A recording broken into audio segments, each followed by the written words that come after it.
Assalamualaikum warahmatullahi wabarakatuh. Selamat pagi, hari ini kita akan melanjutkan pembelajaran mengenai sistem gerak. Sebelumnya, mari kita berdoa terlebih dahulu. Semoga pembelajaran hari ini dapat membawa manfaat bagi kita semua.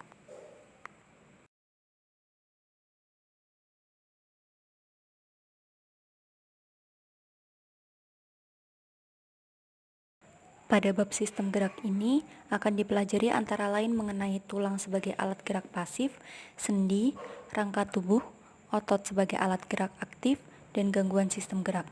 Hari ini kita akan membahas mengenai sendi. Sebelum membahas topik pembelajaran hari ini, pada pertemuan sebelumnya kita telah membahas mengenai tulang. Bagi tubuh, tulang memiliki fungsi utama sebagai penyusun rangka tubuh. Selain itu, tulang juga berfungsi sebagai tempat pembentukan sel darah, penahan atau penegak tubuh, tempat menyimpan mineral terutama kalsium dan fosfor, pelindung organ tubuh yang vital, pemberi bentuk tubuh, alat gerak pasif, tempat melekatnya otot, serta sebagai tempat menyimpan cadangan lemak di sumsum kuning. Selanjutnya mari kita perhatikan aktivitas tersebut. Kita dapat bergerak dikarenakan adanya koordinasi antara organ penyusun sistem gerak, sehingga memungkinkan kita dapat melakukan kegiatan sehari-hari seperti halnya bermain bulu tangkis, menendang bola, hingga berjalan. Ketika tulang berfungsi sebagai penegak tubuh, maka sendi berfungsi sebagai penghubung dan penggerak tulang. Mengenai tipe sendi yang dapat memungkinkan adanya gerakan, akan kita bahas selanjutnya. Jadi, silakan disimak dengan baik ya. Hubungan antar tulang disebut sebagai artikulasi. Untuk dapat bergerak, pada hubungan antar tulang terdapat struktur yang khusus. Struktur khusus inilah yang disebut sebagai sendi. Berdasarkan hal ini dapat disimpulkan bahwa sendi merupakan struktur khusus yang terdapat di antara dua tulang.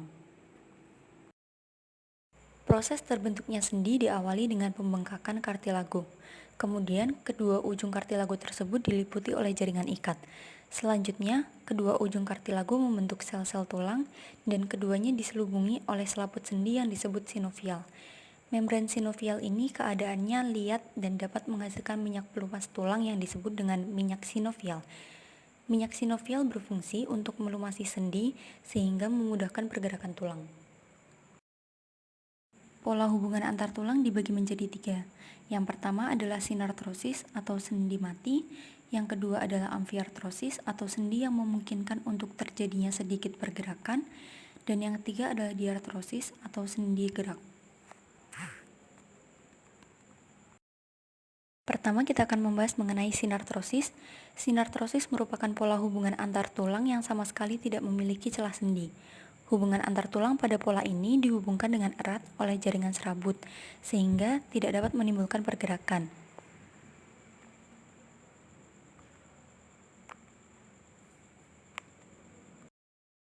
Sendi sinartrosis dibagi menjadi dua tipe, yaitu sutura atau sinfibrosis dan sinkondrosis.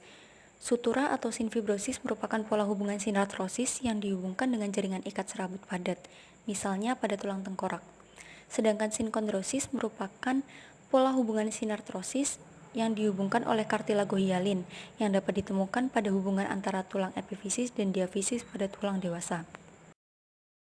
Selanjutnya adalah amfiartrosis.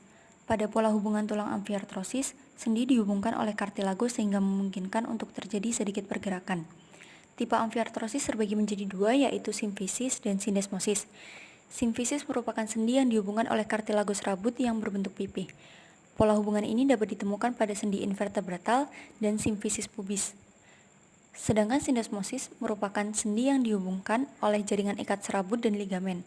Syndesmosis contohnya dapat ditemukan pada sendi antara tulang betis dan tulang kering. Selanjutnya adalah diartrosis. Pada pola hubungan ini, kedua ujung tulang tidak dihubungkan oleh jaringan sehingga memungkinkan terjadinya pergerakan. Nama lain untuk pola hubungan diartrosis adalah hubungan sinovial. Diartrosis memiliki ciri-ciri antara lain memiliki keleluasaan pada saat digerakkan dan bersifat fleksibel. Permukaan sendinya diselubungi oleh selaput atau kapsul yang terbuat dari jaringan ikat fibrosa. Terdapat pembatas pada bagian kapsul yang disebut sebagai membran sinovial, dan kapsul-kapsul fibrosanya ada yang diperkuat oleh ligamen dan ada pula yang tidak. dan di dalam kapsul tersebut biasanya terdapat bantalan serabut tulang rawan. Diartrosis dibedakan menjadi 6, yaitu sendi geser, sendi engsel, sendi gulung, sendi putar, sendi peluru, dan sendi pelana. Gambar tersebut merupakan ilustrasi pergerakan masing-masing sendi.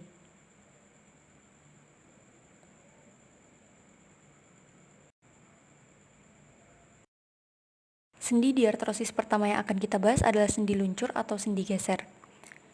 Sendi luncur memiliki kedua ujung tulang yang berbentuk agak rata dan dapat menimbulkan gerakan menggeser dan tidak berporos. Contoh sendi luncur terdapat pada sendi antara tulang pergelangan tangan, antar tulang pergelangan kaki, tulang selangka, dan tulang belikat. Selanjutnya adalah sendi engsel. Sendi engsel dapat menciptakan gerakan ke satu arah, seperti pada persendian pada ruas-ruas tulang jari kaki maupun tangan, ataupun persendian yang terbentuk oleh tulang-tulang yang membentuk siku dan lutut. Selanjutnya kita akan membahas mengenai sendi gulung yang memiliki salah satu ujung tulang berbentuk oval, sedangkan pasangannya memiliki lekukan elips. Sendi gulung bergerak berporos dua, yaitu gerakan ke kiri dan ke kanan, maju dan mundur, serta gerakan ke muka dan ke belakang. Contohnya terdapat pada tulang pengumpil dan tulang pergelangan tangan. Persendian di mana ujung tulang yang satu dapat mengitari ujung tulang yang lain disebut sebagai sendi putar. Sendi putar dapat bergerak rotasi dengan satu poros. Contohnya pada persendian antara tulang hasta dan pengumpil atau antara tulang atlas dan tulang tengkorak. Selanjutnya adalah sendi peluru yang memiliki gerakan ke segala arah. Contoh dari sendi peluru adalah hubungan antara tulang-tulang gelang bahu dan tulang lengan bagian atas, serta hubungan antara tulang gelang panggul dan tulang paha. Sendi terakhir yang akan kita bahas adalah sendi yang terdapat pada hubungan antara tulang telapak tangan dan pangkal ibu jari. Sendi ini disebut dengan sendi pelana yang memiliki gerakan kedua arah.